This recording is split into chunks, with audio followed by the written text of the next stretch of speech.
شب برات کا روزہ رکھا جاتا ہے، اس کی صحیح حیثیت کیا ہے؟ شب کا روزہ تو کبھی ہوتا ہی نہیں، یہ آپ نے شب برات کا روزہ کیسے لکھ لیا؟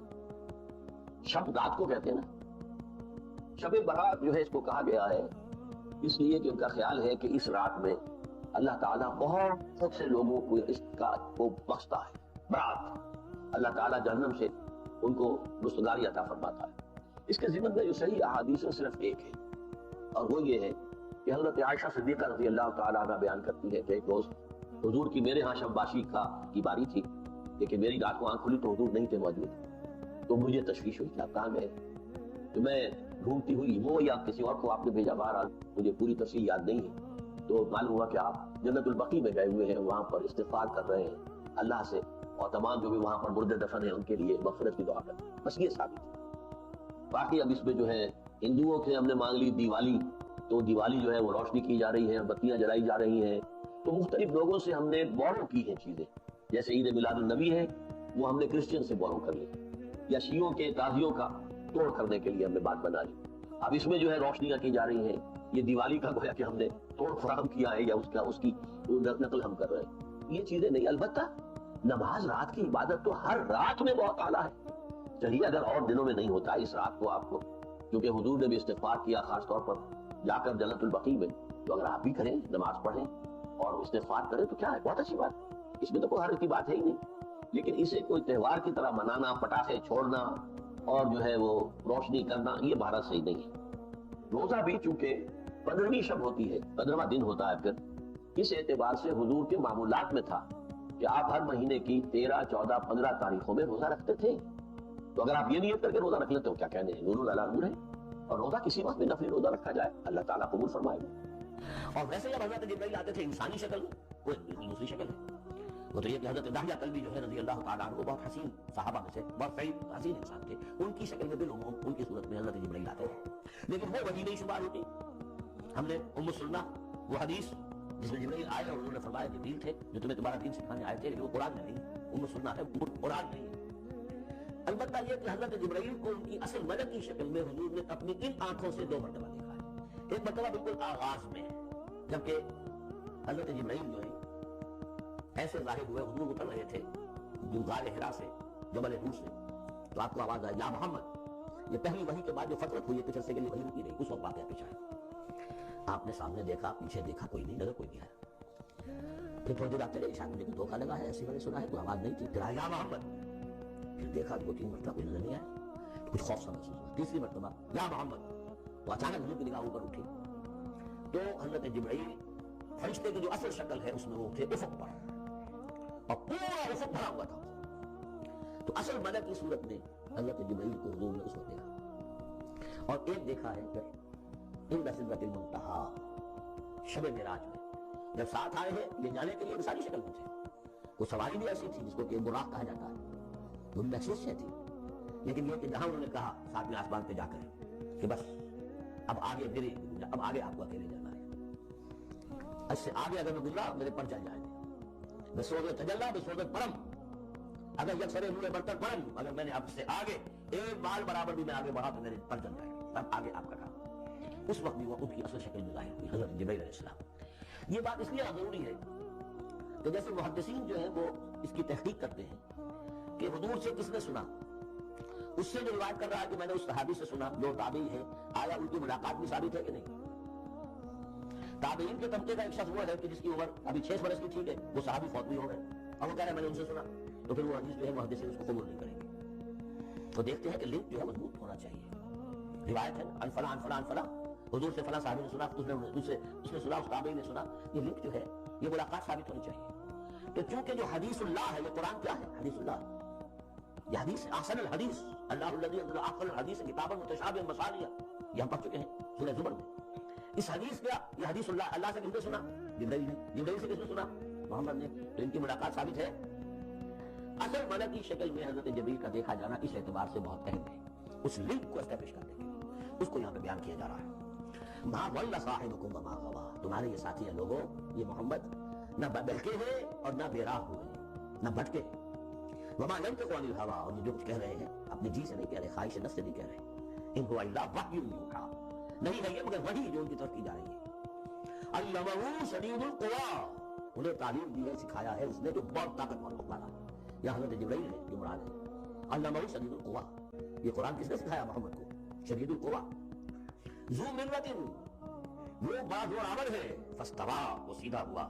وہو بالافق الاعلی، اور افق اعلیٰ کے اوپر وہ محمد کو نظر آ رہا تھا صلی اللہ علیہ وسلم. ثم دنا فتدلی، پھر ذرا نیچے کو لٹکا، قریب آیا. فکان قاب قوسین او ادنی، اور پھر وہ اتنے قریب آ گیا کہ جیسے دو کمانوں کا فاصلہ ہو یا اس سے بھی قریب. فاوحی الی عبدہ ما اوحی، پھر اس نے وحی کی اللہ کے بندے کی طرف جو وحی کی. وہ وحی کون سی تھی؟ وہ ہے اصل میں وحی رسالت. وحی نبوت جو تھی وہ تو شروع میں آ چکی، اس کے بعد یہ فترت ہو گئی تھی، اس وقفہ پڑ گیا تھا. شروع میں وحی جس سے کہ حضور کی نبوت کا ظہور ہوا ہے وہ تو ہے اقرا بسم ربک الذی خلق، خلق الانسان من علق، اقرا وربک الاکرم الذی علم بالقلم، علم الانسان ما لم یعلم. لیکن اب یہ سورہ مدثر کی آیات اس وقت نازل ہوئی. یا ایھا المدثر، جب حضور گھر آ گئے اور پھر آپ نے اپنی اہلیہ سے کہا، خوف زدہ تھے جو بھی منظر دیکھا تھا، ملک کی شکل، فرشتے کی شکل. اب وہ تو حضور ہی نے دیکھا جو دیکھا، ہم تو نہیں سمجھ سکتے کہ آپ نے کیا دیکھا. لیکن یہ کہ اس کے بعد آپ آئے، آپ نے کہا مجھے کمبل اڑا دو، لحاف اٹھا دو، لحاف اوڑھ کر آپ بیٹھ گئے. تو پھر وہی یا ایھا المدثر قم فانذر وربک فکبر، اے لحاف میں لپٹ کر لیتے تمہارے کھڑے ہو جاؤ اور خبردار کرنا شروع کر دو لوگوں کو. اور تمہاری اس دعوت کا نقطۂ آغاز تو انذار ہے، اور اس کا ہدف دنیا میں تکبیر رب ہے. رب کو بڑا کرو، اس کی بڑائی منواؤ، اس کی بڑائی نافذ کرو. اس کا نقشہ کھینچا گیا ہے. علمہ شدید القوا ذو مرۃ فاستویٰ وہو بالافق الاعلی ثم دنا فتدلی فکان قاب قوسین او ادنی فاوحی الی عبدہ ما اوحی ما کذب الفؤاد ما رأی. جو کچھ انہوں نے دیکھا ان کے دل و دماغ نے اسے جھٹلایا نہیں، یہ نہیں کہا کہ نہیں یہ کیا ہے. دیکھیں ایسا ہوتا ہے کہ غیر معمولی سی بات آپ دیکھیں تو ایک شخص ہو جاتا ہے میں خواب دیکھ رہا ہوں، یہ حقیقت دیکھ رہا ہوں. کہاں سے میں بیداری تجارت یا میں خواب، اللہ جو میں دیکھ رہا ہوں کہ ہم دیکھ رہے ہیں یہ بیداری میں دیکھ رہے ہیں، خواب میں دیکھ رہے ہیں، وہ غیر متوقع چیز. لیکن نبی کو کوئی شک نہیں ہوا. ما کذب الفؤاد ما رأی، یکسوئی کے ساتھ دل و دماغ اور جو بھی آپ کی آنکھ دیکھ رہی تھی ان میں کوئی کانفلکٹ نہیں تھا. ما کذب الفؤاد ما رأی فتمارونہ علی ما یری، تو کیا تم اس سے جھگڑتے ہو اس چیز پر جسے وہ دیکھ رہا ہے. اقبال نے کہا نا کہ قلندر ہر سے گوید دی نہ گوید، جو شخص اپنا دیکھی ہوئی چیز بیان کر رہا ہے تو مجھ سے جھگڑ رہے ہو. تمہارے لیے تو وہ ایک غیب کی خبر ہے، اس نے تو دیکھا ہے. افتمارونہ علی ما یری وَلَقَدْ رَآهُ نَزْلَةً أُخْرَىٰ، اس نے تو ایک مرتبہ اور بھی دیکھا. کہاں دیکھا؟ عند سدرۃ المنتہیٰ، شب معراج میں سدرۃ المنتہیٰ. کوئی بیری کا درخت ہے، وہ کیسی بیری ہے؟ ساتویں آسمان کی بیری، وہ آخری حد ہے، مخلوق کوئی اس سے آگے نہیں جا سکتی. اس سدرۃ المنتہیٰ، منتہا نہایت، حد، جہاں کی حد ہو گئی، وہاں تک حضور پہنچے ہیں سدرۃ المنتہیٰ تک. عندہا جنت المأویٰ، اور سب سے اونچی جنت ہوگی جنت المأویٰ، وہ اس کے قریب ہی ہے، وہ بھی ساتویں آسمان پر ہے. یہ تو درجہ بدرجہ ترقی ہوتی جائے گی نا. پہلی ضیافت جو ہے، پہلی نزول جو ہے وہ تو اسی زمین پر ہو جائے گی. پھر جو ترقی ہوگی اپنے اپنے مدارج، اپنے اپنے مراتب، اپنے اپنے مقامات، اپنے اپنے ایمان کی گہرائی، اپنے اپنے اعمال صالحہ، اپنا اپنا انفاق مال و جان، اس کے حوالے سے درجے ہوں گے. عندہا جنت المأویٰ اذ یغشی السدرۃ ما یغشیٰ، جبکہ ڈھانپے ہوئے تھا اس بیری کو جو ڈھانپے ہوئے تھا. تمہیں کیا بتائیں کیا ڈھانپے ہوئے تھا، تم نہیں سمجھ سکتے. دیکھیں کس طریقے سے اذ یغشی السدرۃ، کوئی انوار الہیہ کا کوئی ایسا نزول ہے وہاں جو زبان سے ادا نہیں ہو سکتا. کوئی الفاظ نہیں ہے کہ جو ان کی تعبیر کر سکے. اس پر انوار الہیہ کا کوئی نزول ہے. اذ یغشی السدرۃ ما یغشیٰ، جبکہ چھایا ہوا تھا اس بیری کے اوپر جو چھایا ہوا تھا، جبکہ ڈھانپا ہوا تھا اس بیری کو جس میں ڈھانپا ہوا تھا. ما زاغ البصر وما طغیٰ، نبی کی آنکھ اس وقت نہ کج ہوئی نہ حد سے بڑھی. یہ دو انتہائیں ہوتی ہیں. ایک تو یہ کہ آپ کسی انٹینس لائٹ کو فیس نہ کر سکے تو نگاہ ہٹائیں گے، آپ یہ جھپک لیں گے، فیس نہیں کر سکتے اگر آپ میں ہمت نہیں، استعداد نہیں ہے. نبی کا ظرف اتنا تھا کہ انہوں نے انوار الہیہ کا براہ راست مشاہدہ کیا ہے، اور نگاہ آپ کو ادھر ادھر کرنے کی ضرورت پیش نہیں آئی. لیکن طغیٰ ایک حد ادب بھی ہوتا ہے جس سے آگے انسان کو نہیں جانا چاہیے. نگاہ جو ہے اس نے بے ادبی کی روش بھی اختیار نہ کی. علامہ اقبال نے، واقعہ یہ کہ اس آیت کو میں نے سمجھا علامہ اقبال کے شعر سے، اور اکثر و بیشتر لوگ نہیں سمجھ سکے اس آیت کو. ذوق و شوق کے نام سے جو ان کی نظم ہے اقبال جبریل میں، وہ میرے نزدیک ان کے شاعرانہ جو ان کی استعداد ہے اس میں بلند ترین نظم ہے. جہاں تک پیغام ان کا جو ہے امت مسلمہ کے لیے، اس کے لیے ابلیس کی مجلس سے شورا، وہ کلائمیکس ہے، اور وہ ہے بھی ان کے آخری زمانے کی نظم ہے. سن 36 میں انہوں نے کہی ہے. اس کے بعد تو بیماری اتنے رہے، بہت کم اشعار گئے. لیکن اس میں ذوق و شوق میں ایک شعر ہے، عین وصال میں مجھے حوصلہ نظر نہ تھا، عین وصال میں مجھے حوصلہ نظر نہ تھا، گرچہ بہانہ جو رہی میری نگاہ بے ادب. میری نگاہ بے ادب بہانہ تلاش کرتی رہی کہ میں مشاہدہ براہ راست کروں، حالانکہ عین مثال ہے اس وقت، لیکن یہ کہ میرے اندر حوصلہ نہ تھا کہ میں حسن کا براہ راست مشاہدہ کر سکوں۔ عین مثال میں مجھے حوصلہ نظر نہ تھا، گرچہ بہانہ جو رہی میری نگاہ بے ادب۔ یہاں ان دونوں چیزوں کے برعکس بات ہے، اقبال اپنے بارے میں کہہ رہا ہے، میں تو بے ادب بھی ہوں اور میں تو چاہتا تھا کسی طریقے سے حد ادب سے تجاوز کر کے دیکھوں، لیکن میرے اندر تو حوصلہ نہیں تھا۔ محمد میں وہ حوصلہ تھا، دیکھا ہے، براہ راست دیکھا ہے، نگاہ جما کر دیکھا ہے، لیکن ایک حد سے تجاوز نہیں کیا، حد ادب کے اندر رہے۔ ما زاغ البصر وما طغى لقد رأى من آیات ربہ الکبریٰ، دیکھا انہوں نے اپنے رب کی عظیم ترین آیات کو۔ تو وہاں جا کر جو مشاہدہ ہوا ہے وہ تو اللہ کی عظیم ترین آیات کا ہے، اور اسی سے درحقیقت دلیل ہے ام المومنین حضرت عائشہ صدیقہ رضی اللہ تعالیٰ عنہ اور حضرت عمر رضی اللہ تعالیٰ عنہ کا جو قول ہے، شب معراج میں بھی حضور نے اللہ کو نہیں دیکھا، اللہ کی عظیم ترین آیات کو دیکھا جو تجلی تھی اس وقت اللہ کی۔ حضرت عائشہ صدیقہ کا کہنا تو یہ ہے کہ نور اللہ جو رہا وہ نور ہے، دیکھے کیسے جا سکتا ہے۔ بہرحال وہاں قرآن جو کہہ رہا ہے وہ یہ کہہ رہا ہے کہ اللہ کو دیکھا نہیں، جیسے کہ وہ جو شب معراج میں پہلا سفر کا حصہ تھا زمینی، مسجد حرام سے مسجد اقصی تک، سبحان الذی اسریٰ بعبدہ لیلا من المسجد الحرام الى المسجد الاقصی الذی بارکنا حولہ لنریہ من آیاتنا، وہاں پر بھی اللہ نے اپنی آیات کا مشاہدہ کرایا، لیکن وہ زمینی آیات ہیں اللہ کی، وہ برکات جو ہے زمینی ہے۔ یہ تجلی جو ہو رہی ہے یہ ہو رہی ہے سدرۃ المنتہا پر، آخری حد ہے، مخلوق کی آخری حد ہے، اس سے آگے کہیے حرم ہے، حریم ذات ہے اللہ کی، جس میں کسی غیر کا کوئی دخل ممکن نہیں۔ اس حد پر جا کر جو وہاں تجلیات باری تعالیٰ تھے ان کا مشاہدہ کیا۔ لقد رأى من آیات ربہ الکبریٰ، میرا مالک اللہ، میرا رازق اللہ، میرا محافظ اللہ، میرا مددگار اللہ، میرا پشپنا اللہ، میرا دوست اللہ، یہ دوستی ہے اللہ کی جو لب لباب ہے، حاصل ہے ایمان کا، اسی کا نام ولایت ہے۔ اور یہ اللہ کی سرو پسیم نہیں ہوتی، جس کے دل میں ایمان ناصف ہو چکا ہو وہ اللہ کا ولی، جسے اللہ پر یقین ہو چکا ہے وہ اللہ کا ولی، جسے یقین اللہ میرے ساتھ ہے، میرا مددگار، میرا پشپنا، میرا ساتھی، میرا دوست، میرا محبوب، میرا محب، اللہ ایک بات سے محبت کرتا ہے، اللہ یحب الصادقین، ان اللہ یحب الذین یقاتلون فی سبیلہ صفا کانہم بنیان مرصوص۔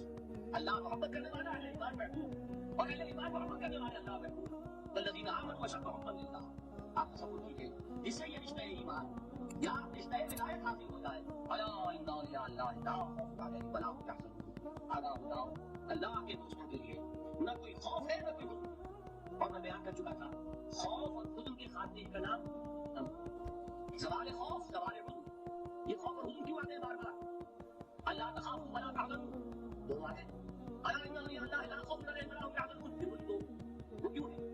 خوف ہوتا ہے کسی مستقبل کی بات، یہ نہ ہو جائے وہ نہ ہو جائے، یہ نقصان نہ پہنچ جائے، یہ تکلیف نہ ہو، یہ قدم نہ آ جائے، خوف ہے مستقبل سے۔ حزن ہے یہ کیوں ہوا، یہ نہیں ہونا چاہیے تھا، یہ میرا فلاں چیز میرے ہاتھ سے جاتی نہیں، فلاں موقع نکل گیا، اور بیٹھے ہوئے ہیں اندر ہی اندر پڑ رہے ہیں، صدمہ ہے اور رنج ہے۔ اور جو اللہ پر ایمان رکھتا ہے وہ جانتا ہے ما اصاب من مصیبت فی الارض ولا فی انفسکم الا فی کتاب من قبل ان نبرأها ان ذلک علی اللہ یسیر لکی لا تأسوا علی ما فاتکم ولا تفرحوا بما آتاکم واللہ لا یحب کل مختال فخور۔ اس زمین میں یا تمہاری جانوں میں کوئی تکلیف کوئی مصیبت نہیں آ سکتی سوائے اس کے کہ جو اللہ نے لکھی ہو، اس سے پہلے جس کو یہ حقیقت معلوم ہو گئی اس کو یہ طرز عمل اختیار کرنا چاہیے، جو چیز چھن جائے، جاتی رہے، چھوٹ جائے، اس پر افسوس نہ کرو۔ کس نے چھینی؟ دوست نے، دوست کے فیصلے پر شکایت، دوستی کو پٹا لگا رہے، سر تسلیم خبریں کو ملا کے یاد میں آئے۔ اگر دوستی ہے تو پھر تم نے گردن جھکانی چاہیے کہ ہر کے ساتھی ہماری بہن ملتا جو بھی میرا ساتھی میرے پیالے میں ڈال دے اس کا کرو، جو اس کی طرف سے آئے اس پر کوئی رنج نہیں، کوئی صدمہ نہیں، کوئی غم نہیں، کوئی شکایت نہیں، کوئی شکوہ نہیں، اور جو ہوگا وہ اس کے علم کے بغیر نہیں ہوگا، اور اس کا علم ہوگا تو یقیناً میرے لیے خیر ہی خیر ہے، چاہے وہ ناگوار شے ہو، بظاہر مجھے اچھی نہ لگ رہی ہو، میری شارٹ سائٹڈ ڈسپلس میں مجھے تو نظر آ رہی ہے کہ میرے لیے بری ہے، لیکن قرآن نے کہا ہے آسان تکرہوا شیئا وہو خیر لکم وآسان تحبوا شیئا وہو شر لکم واللہ یعلم وانتم لا تعلمون۔ ہو سکتا ہے تم کسی چیز کو ناپسند کرو، ذرا ہے اس میں تمہارا خیر ہو، اور ہو سکتا ہے تم کسی چیز کو پسند کرو، ذرا ہے اس میں تمہارا شر ہو۔ اللہ جانتا ہے تم نہیں جانتے۔ جب مجھے یہ بات معلوم ہو گئی میں نے اپنا معاملہ اللہ کے حوالے کیا، شکر تم پہ دو آیا خیشہ اتانی حساب کم و پیشہ، اے رب جو تو چاہتا ہے وہ ہو، میرے علم میں کچھ ہے میرے لیے خیر ہے وہ ہو جائے، میری کوئی پسند نہیں، میری کوئی چاہت نہیں، یہ ہے راضی و رضائے رب۔ اکبر الآبادی نے اسے کہا ہے رضائے حق پہ راضی رہ، یہ حرف آرزو کیسا، خدا خالق، خدا مالک، خدا کا حکم کیسا، جب میں آ گیا بیچ میں میری پسند، میری مرضی، میری خواہش، میری چاہت